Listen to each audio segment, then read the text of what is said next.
So hi guys, welcome back to my YouTube channel. বন্ধুরা, চলে এলাম আবার একটা নতুন ভিডিও নিয়ে। তো বন্ধুরা, স্পিকারের বিষয় নিয়ে কিছু আজকের মেন ভিডিও।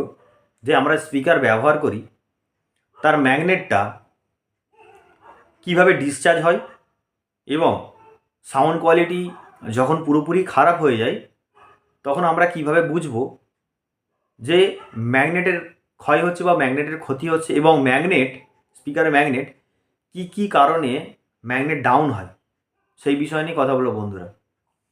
তো বন্ধুরা, এইসব বিষয় নিয়ে জানার আগে প্রথমেই বলি, আমার চ্যানেলে যদি নতুন হয়ে থাকে চ্যানেলটিকে অবশ্যই সাবস্ক্রাইব করে রাখবেন, ঠিক আছে, এই আপডেট ভিডিও পাওয়ার জন্য, দেখার জন্য। এর আগে বন্ধুরা থ্রি টপের আপডেট ভিডিও দিয়েছি। তো সরস্বতী পুজোর কিছু কাজ আমার হবে, তো সেই বিষয় নিয়ে কথাবার্তা আমার চলছে। কয়েকদিনের মধ্যে আমার কাজ শুরু হবে। তো সুতরাং শুরু করি আজকের ভিডিও, বন্ধুরা সঙ্গে থাকুন। তো প্রথমে বলি বন্ধুরা, অলরেডি যে সমস্ত স্পিকারগুলো বর্তমানে এখন চলছে, ডিজে পারপাসে যারা ব্যবহার করছে, মানে ক্যাসেট বাজাচ্ছে যারা, তাদের স্পিকারটা কিন্তু খুব তাড়াতাড়ি নষ্ট হয়ে যাচ্ছে এবং তাদের ফ্যারফ্যারানি একটা আওয়াজ এসে যাচ্ছে তাড়াতাড়ি। আর সব ক্ষেত্রে বন্ধুরা বলে দিই যে স্পিকার অলরেডি কী কী কারণে বেশি তাড়াতাড়ি নষ্ট হয়ে যায়। দেখো বন্ধুরা, এখন ডিজের মার্কেট, ক্যাসেট প্রোগ্রাম ভালোভাবে যেখানেই করবে সে সেখানে ভালো ভাড়া পাবে এবং লাইভ প্রোগ্রামের জন্য অনেকেই আছে। আজকে মেদিনীপুরের সাউন্ডের কথা বলছি, লাইভ প্রোগ্রাম অতটা না ভালো করলেও কিন্তু ওরা ক্যাসেট প্রোগ্রামের জন্য আজকে নাম, ঠিক আছে। সেই জন্যে বলছি বন্ধুরা, ক্যাসেট প্রোগ্রামে স্পিকার বেশিরভাগ ক্ষেত্রে কয়েল বলো, ম্যাগনেট বলো, তাড়াতাড়ি খারাপ হয়ে যায় ক্যাসেট প্রোগ্রামের ক্ষেত্রে। ম্যাগনেট ডিসচার্জ হয়ে যায় অনেক কিছু কারণে। অনেক সময় দেখা যায় যে ম্যাগনেট ডিসচার্জ হওয়ার কারণে অনেক সাউন্ড কমে যায়, বেস কমে যায় বেশি প্রেশার দিয়ে বাজালে। তখন আপনাকে চিন্তা ভাবনা করে নিতে হবে যে ম্যাগনেট কিছু প্রবলেম হয়েছে, যার কারণে কিন্তু এত সাউন্ড বা বেস প্রেশার নিচ্ছে না, ঠিক আছে।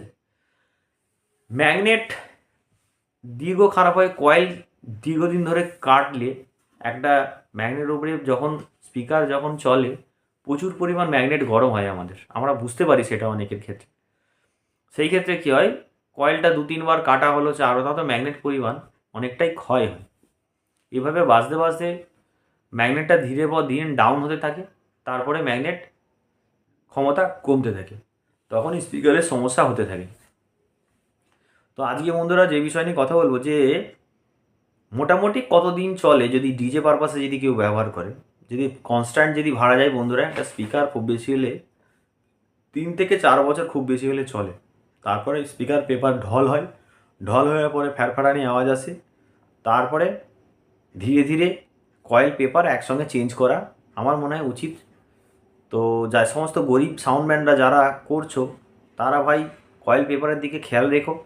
কেননা অনেকে হয়তো স্পিকারের পেপারগুলো মধ্যিখান থেকে কেটে গেছে, তবুও তাকে নিয়ে ভাড়া খাটছে। না, এইভাবে করবে না। বছরে 3 বছর, 4 বছর, 5 বছর ছাড়া ছাড়া সে স্পিকারের পেপার কয়েলের কাজ করাবে, তাহলে সাউন্ডটা দীর্ঘদিন ধরে ভালো থাকবে এবং বেসের টাইটনেস থাকবে, দীর্ঘদিন ধরে তাকে ভাড়া খাটা যাবে।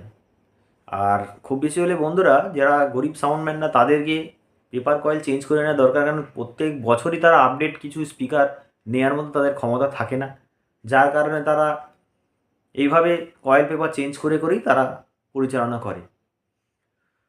তো ম্যাগনেট ডিসচার্জ হয় এইসব কারণে, এবং কিছু হাই ওয়াটেজ অ্যাম্প্লিফায়ার যেগুলো রয়েছে এবং যে লোডের মধ্যে রয়েছে তার থেকে অত্যাধিক বেশি লোড দিয়ে বাজালে ম্যাগনেট প্রচুর পরিমাণ গরম হয়, হওয়ার কারণেও কিন্তু এই ধরনের সমস্যা আসতে পারে। আমাদের ধারণা এটা ওভার লোডিং কারণে স্পিকারেতে এই ধরনের সমস্যা আসতে পারে।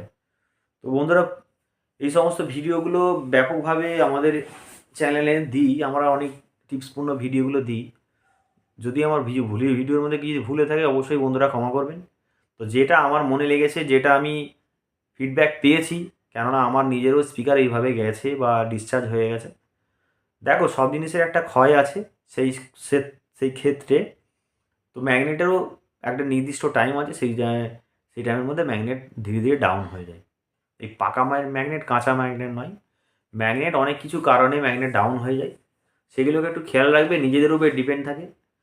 তো বন্ধুরা, এই ছিল আজকের ভিডিও। বন্ধুরা সকলে ভালো থাকবেন, আর যদি ক্যাবিনেটের কারো কিছু প্রয়োজন থাকলে অবশ্যই আমার সঙ্গে যোগাযোগ করবেন। তো সাউন্ড বক্স কেবিনের ফুল ফিটিংস আমি তৈরি করি, তো যদি লাগে অবশ্যই আমার নাম্বারে কন্ট্যাক্ট করবেন। আর বন্ধুরা সকলে ভালো থাকবেন। ছোট্ট একটা ভিডিওর জন্য সবাই একটা লাইক দিয়ে দিও, আর বন্ধুবান্ধবকে শেয়ার করে দেবে, আমার চ্যানেলটাকে একটু সাপোর্ট করবেন, ঠিক আছে? তো বন্ধুরা ভালো থাকবেন, দেখা হচ্ছে নেক্সট ভিডিওতে।